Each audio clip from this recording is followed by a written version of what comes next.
Hello साथीहरु, कस्तो छ तपाईहरुलाई? मलाई लाग्छ तपाईहरु सबै कुशल मंगल नै हुनुहुन्छ होला। तपाईहरु सबैलाई फेरि एकचोटी स्वागत गर्दछु तपाईहरुको आफ्नै च्यानल द जीवन गुरुङ शोमा।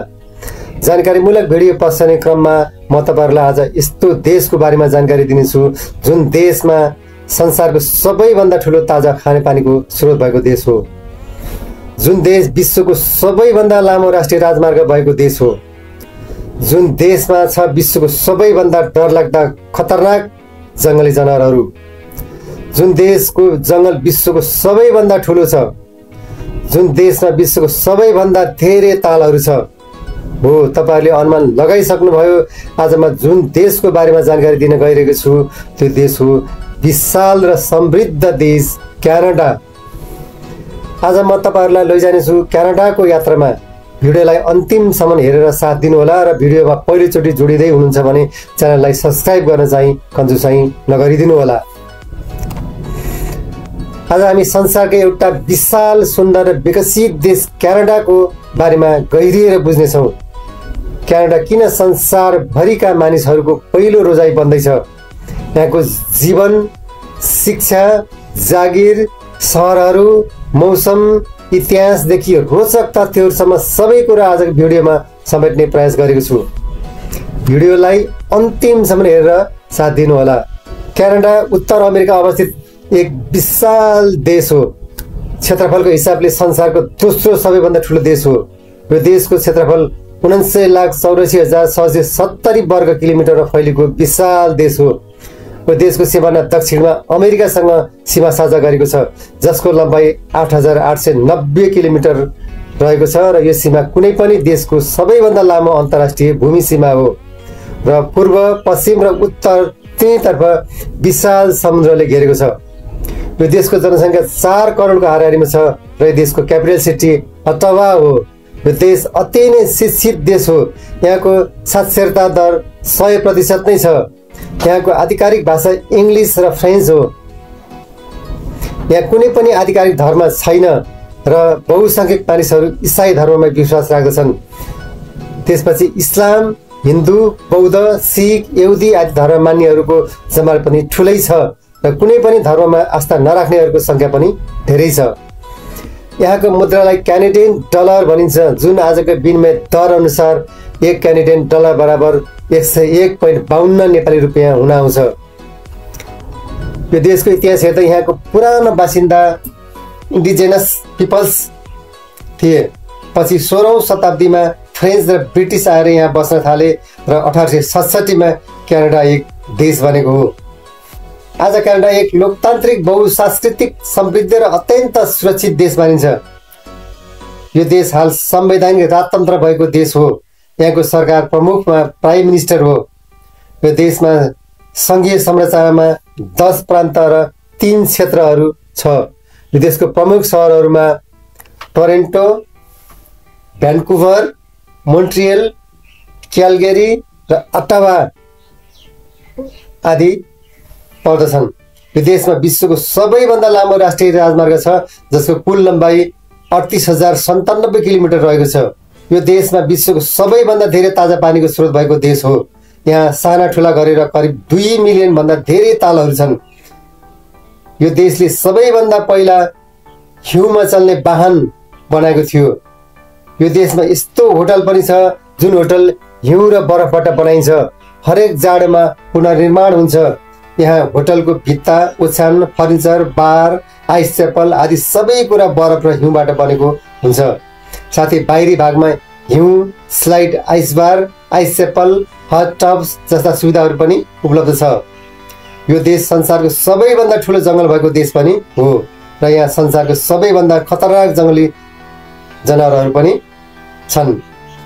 प्राय गरेर यो जंगलमा धेरै खतरनाक जंगली जनावरहरू मध्ये ग्रिजली भालु, ब्ल्याक बियर र पोलार बियरहरू खतरनाक मानिन्छ। क्यानाडा संसारकै चिसो देशहरूमध्ये एक हो। यहाँ विन्टरमा अत्यन्त चिसो हुन्छ। त्यो बेला यहाँको तापक्रम -30 डिग्री सेल्सियसदेखि लिएर -60 डिग्री सेल्सियससम्म पुग्ने गर्दछ। यो देशको अर्थतन्त्र हेर्ने हो भने क्यानाडा एक धनी देश हो। यो देश धेरै धनी हुनुको मुख्य कारणहरूमा तेल, ग्यास, खनिज पदार्थ प्रशस्त हुनु हो। साथै कृषि, मेसिनरी सामान, IT sector, education industry, immigration based लेबरहरूको कारणले क्यानाडा धेरै धनी छ। क्यानाडाको जीडीपी संसारको शीर्ष 10 भित्रमा पर्दछ। एजुकेसनको कुरा गर्दा क्यानाडा विश्वका टप 5 शिक्षा गन्तव्य मध्ये पर्दछ। यहाँ विश्व स्तरका विश्वविद्यालयहरू छन्। यहाँ अन्य देशबाट आउने स्टुडेन्टहरूलाई पार्ट टाइम कामको सुविधा पनि दिएको हुन्छ। पर्मानेन्ट रेसिडेन्सी पाउन पनि अन्य देशको तुलनामा यहाँ धेरै सजिलो छ।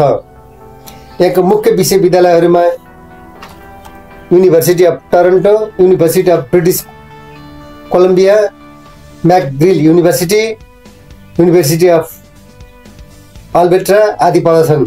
यहाँ बस्न, पढ्न, काम गर्न विश्वकै उत्कृष्ट गन्तव्य मध्ये एक यो देशलाई मानिन्छ। यहाँको उच्च स्वास्थ्य सेवा, सुरक्षित र रोजगारीको लागि प्रशस्त सम्भावना भएको ठाउँहरू प्रशस्त छन्। अब लागौँ क्यानाडाको संस्कृति र जीवनशैलीतिर। क्यानाडा बहुसांस्कृतिक देश हो। विश्वभरका मानिसहरू यहाँ बसेर आफ्नो संस्कृति, भाषा, वेशभूषा, खानपानलाई जोगाएर राखेको छ। यहाँको मानिसहरू प्रदेश अनुसार, संस्कार र व्यक्तिगत पृष्ठभूमि अनुसार केही भिन्नता देखिन्छ, तर सामान्यतया क्यानाडीहरू विश्वमा नै सबैभन्दा भद्र र सहयोगी स्वभावको मानिन्छ। यिनीहरू सानो गल्ती भए पनि तुरुन्त माफी माग्दछन्। पहिलो भेटमा नै हँसिलो भएर कुरा गर्दछन्। बाहिरबाट आएको मानिसहरूलाई पनि सम्मान र इज्जत दिनुको साथै व्यवहार पनि राम्रो गर्दछन्। जात, धर्म, भाषा, लिङ्ग सबैलाई हेर्ने दृष्टि समान हुन्छ। अर्को निजी जीवनमा अनावश्यक दखल दिँदैनन्। बाहिरी जीवन अत्यन्त मन पराउँछन् र प्रकृतिसँग धेरै नजिक हुन्छन्। यहाँको महिलाहरू शिक्षित, आधुनिक, आत्मनिर्भर, सम्मान प्रेमी, विनम्र र समतामुखी हुन्छन्।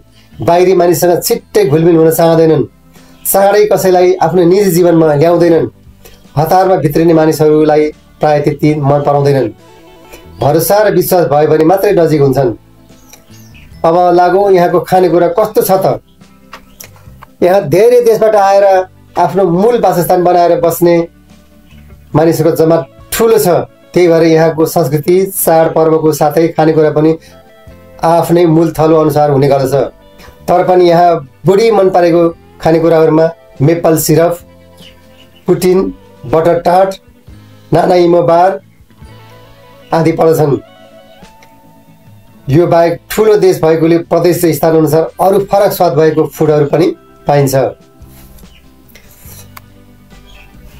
यो देशमा इमिग्रेसनमा वर्षेनी 4 लाखभन्दा बढी मानिसहरू बोलाउने गभर्मेन्टको प्लान छ र लेबर सर्टेज, वृद्ध जनसङ्ख्या र विशाल अर्थतन्त्रका कारण भविष्यमा पनि क्यानाडा अवसरको देश नै रहने अनुमान छ। क्यानाडा यस्तो देश हो जहाँ सुरक्षा छ, शिक्षा पनि छ, भविष्य पनि छ, स्वास्थ्य सेवा छ, अवसर पनि छ र सम्मान पनि छ।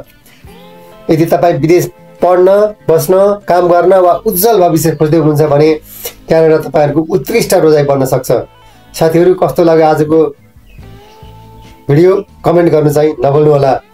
भिडियो मन पर्यो भने लाइक गरेर आफन्त साथीभाइलाई सेयर गर्नुहोला र मेरो भिडियोमा पहिलोचोटि जोडिँदै हुनुहुन्छ भने च्यानललाई सब्स्क्राइब गर्नु चाहिँ नभुल्नुहोला भन्दै बिदा हुन्छु। फेरि भेटौँला अर्को भिडियोमा।